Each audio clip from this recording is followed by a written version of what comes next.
Hi guys, so last semester my class went on an academic field trip to learn about traditional medicines and herbal medicinal practices in Nigeria.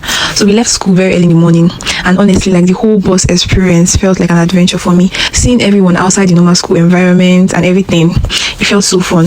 So when we now learned about different herbal preparations and how some of these medicinal plants are traditionally used for things like fertility support, postpartum care, and other healthcare conditions from the herbalist and his father. So apparently I feel like this is more like a family thing. So we now did some word rounds and spoke to some patients at the clinics about their experiences and their treatment, which was honestly one of the most interesting parts for me, Sha. I didn't make a video of the patient because I wasn't sure if they wanted their faces to be on social media. Another thing that shocked me was hearing about some traditional beliefs and claims that are connected to some certain plants.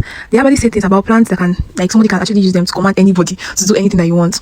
He now even told us about some plants that can actually cause infertility for men, and then he told us about plants that are actually used for organ enlargement, like any organ enlargement in general. He now also told us about plants that are used for inducing breast milk flow, like breast milk flow during postpartum, as for new moms. And then he told us about some drugs that are used for treating HIV, drugs for treating cancer, and a lot more. I can't even remember everything. So some of the things that we discussed here were very, very spiritual and creepy, and honestly it's caught most of us off guard. So this was more like an eye-opening experience because I didn't know about anything like this before, and then it shows us the intersection between traditional medicine, culture, and healthcare practices in different communities. So again, if you want to go my DM asking me questions about this is a disclaimer. This video is strictly for educational purposes based on a few. Bye.